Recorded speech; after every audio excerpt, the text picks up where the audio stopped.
तर काँग्रेसकडून दुसरी यादी जाहीर करण्यात आली आहे। त्यामुळे आता कोणाकोणाची या ठिकाणी वर्णी लागली आहे ते बघणं अतिशय महत्त्वाचं आहे। 23 जणांची दुसऱ्या यादीमध्ये नावं आहेत। काँग्रेसकडून दुसरी यादी जाहीर करण्यात आली आहे। काल संध्याकाळीच बैठक झाली आणि या बैठकीनंतर सांगितलं जात होतं की रात्री उशिरापर्यंत यादी जाहीर केली जाईल। मात्र आता काँग्रेसची दुसरी यादी जाहीर करण्यात आली आहे आणि या यादीमध्ये 23 जणांची नावं देखील असल्याचं कळतंय। दुसऱ्या यादीत 23 जणांची नावं आहेत। काँग्रेसकडून दुसरी यादी ही जाहीर करण्यात आली आहे। पक्ष कार्यालयातून खरं तर आपण बघतोय 23 जणांची दुसरी यादी जाहीर करण्यात आली। अगदी थोड्याच वेळात काँग्रेसची कमिटीची एक बैठक आहे। ऑनलाईन ही बैठक पार पडणार आहे आणि याच बैठकी अगोदर 23 जणांची दुसरी यादी ही जाहीर करण्यात आली आहे। या संदर्भात अधिक माहिती देत आहेत आमचे प्रतिनिधी रामराजे शिंदे आहेत आपल्यासोबत। रामराजे, थोड्याच वेळात बैठक होणार आहे आणि त्या अगोदरच ही दुसरी यादी जाहीर करण्यात आली आहे। कोणाकोणाची नावं आहेत? बिलकुल, यामध्ये एकंदरीत 23 जणांची ही यादी आहे आणि या 23 जणांमध्ये अनेक महत्वाचे नेते सुद्धा आहेत आणि भुसावळमधून राजेश मानवटकर यांना तिकीट देण्यात आलेले आहे आणि ज्या दोन जागेवरून वाद होता, नागपूर साऊथ आणि त्याचबरोबर भंडारा, या दोन जागेवर नागपूर साऊथ मधून गिरीश पांडव यांचं नाव जाहीर झाल्याची आपल्याला माहिती मिळते। कारण आपणच काल ही बातमी दिली होती, गिरीश पांडव हे आघाडीवर आहेत आणि त्यांचं नाव निश्चित होण्याची शक्यता आहे। आणि त्याचबरोबर भंडारामधून पूजा ठवकर यांना उमेदवारी देण्यात आलेली आहे। दलित समाजामधील आहेत आणि त्यामुळे त्यांना उमेदवारी देण्यात आलेली आहे। भंडारा हा जो मतदारसंघ आहे तो राखीव आहे। त्याचबरोबर अर्जुनी मोरगाव इथून दिलीप बनसोड यांना तिकीट देण्यात आलेलं आहे। नागपूर साऊथ मधून आपल्याला माहित आहे की प्रवक्ते अतुल लोंढे हे सुद्धा इच्छुक होते, परंतु गिरीश पांडव यांचं या ठिकाणी काम असल्यामुळे त्यांना उमेदवारी दिल्याची माहिती आपल्याला मिळते। त्याचबरोबर राळेगाव मधून वसंत पुरके जे की प्रोफेसर आहेत आणि माजी शिक्षण मंत्री सुद्धा आहेत, त्यांना पुन्हा उमेदवारी देण्यात आलेली आहे। आणि त्याचबरोबर यवतमाळ मधून अनिल मांगलोरकर यांना सुद्धा उमेदवारी देण्यात आलेली आहे। आर्णी मधून जितेंद्र शिवाजीराव मोगे यांना ही उमेदवारी देण्यात आलेली आहे। उमेरखेड मधून, कारण शिवाजीराव मोगे यांचा तिथे मोठा मतदार आहे आणि त्याचबरोबर अनेक वर्षापासून आर्मीमध्ये त्यांनी काम केलेलं आहे। उमेरखेड मधून साहेबराव कांबळे यांना उमेदवारी देण्यात आलेला आहे। तर औरंगाबाद ईस्ट मधून मधुकर कृष्णराव देशमुख यांना ही उमेदवारी देण्यात आलेली आहे। वसईमधून विजय पाटील यांना उमेदवारी देण्यात आलेली आहे। कांदिवली मधून कालू बदेलिया यांना ही उमेदवारी दिलेली आहे। तर चारकोप मधून यशवंत सिंग यांना उमेदवारी देण्यात आलेली आहे। सायन कोळीवाडा मधून गणेश यादव यांना ही उमेदवारी देण्यात आलेली आहे। निलंगा मधून अभय कुमार साळुंखे यांना उमेदवारी दिली आहे। तर शिरोल मधून गणपतराव पाटील यांना ही उमेदवारी देण्यात आलेली आहे। साधारण 23 जणांना ही उमेदवारी देण्यात आली होती।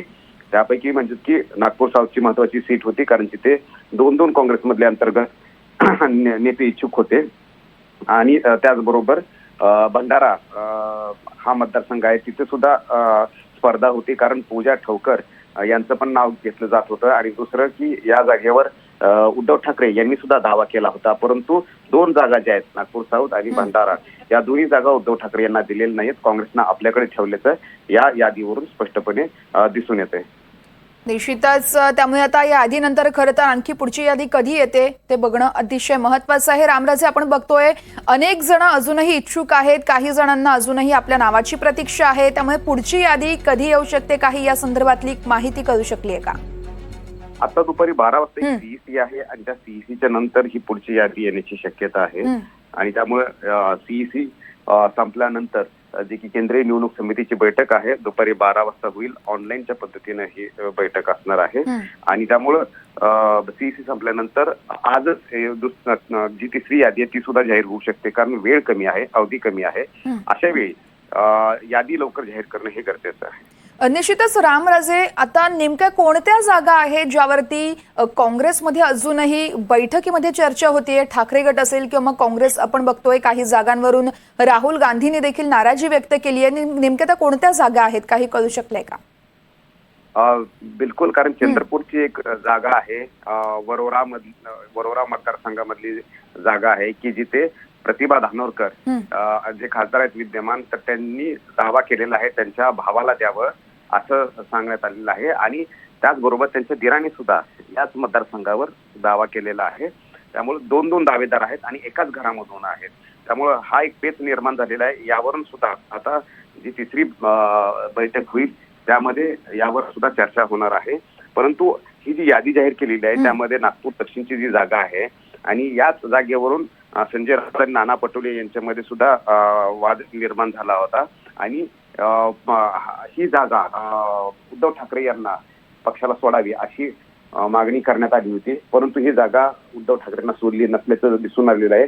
जी यादी जाहीर केलेली आहे आता काँग्रेसनं त्यामधून स्पष्टपणे दिसून येते की ही जागा काँग्रेसच्या गिरीश पांडव यांना दिलेली आहे. त्यामुळे उद्धव ठाकरे इथं ऐकण्यात आलेले नाहीये.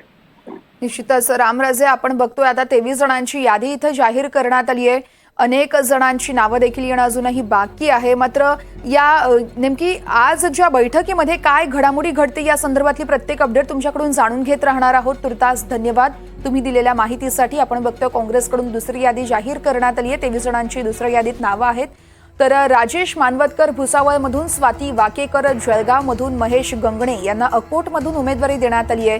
शेखर शेंडे वर्धा, तर अनुजा केदार यांना सावरनेरमधून, तर नागपूर दक्षिणमधून गिरीश पांडव यांना उमेदवारी देण्यात आली आहे. तर तिकडे कामठीमधून सुरेश भोयर, पूजा ठावकर यांना भंडारा, दिलीप बनसोडे यांना अर्जुनी मोरगाव, राजकुमार पुरम यांना आमगावमधून, तर वसंत पुरके यांना राळेगावमधून उमेदवारी आहे. बाळासाहेब मंगुलकर यांना यवतमाळमधून उमेदवारी देण्यात आली आहे.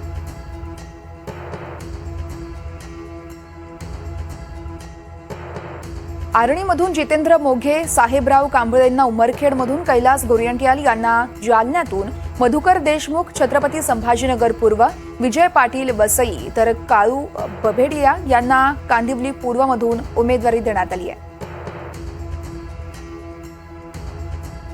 चारकोपमधून यशवंत सिंग तसेच गणेश यादव यांना सायन कोळीवाड्यातून उमेदवारी आहे. हेमंत ओगले श्रीरामपूर, तर अभय कुमार साळुंखेंना निलंगा आणि गणपतराव पाटील यांना शिरोळमधून उमेदवारी देण्यात आली आहे. काँग्रेसकडून 23 जणांची दुसरी यादी जाहीर करण्यात आली आहे. पण बघतोय काँग्रेसची अगदी थोड्याच वेळात एक महत्वाची बैठक देखील पार पडते. अजूनही काही जागांवरून तिढा कायम आहे आणि याच तिढ्या संदर्भात आज ऑनलाईन पद्धतीनं बैठक होणार आहे. या बैठकीमध्ये केंद्रीय तसेच राज्यातील देखील काँग्रेसचे महत्वाचे नेते उपस्थित असतील. ऑनलाईन पद्धतीनं ही बैठक घेतली जाणार आहे. काँग्रेस केंद्रीय निवडणूक समितीची आज बैठक होते. त्यामुळे आता उर्वरित जागांचा तिढा नेमका कधीपर्यंत सुटतोय आणि पुढची यादी कधी समोर येते ते बघणं अतिशय महत्वाचं असेल. काही जागांवरून राहुल गांधी यांनी कालच्या बैठकीत नाराजीही व्यक्त केली होती. त्यामुळे चर्चा न उधाण आलं होतं. काल रात्री येणार होती ही दुसरी यादी. मात्र आज ही यादी आल्यानं आता आणखी कोणाकोणाची नावं पुढे येत आहेत ते बघणं अतिशय महत्वाचं आहे.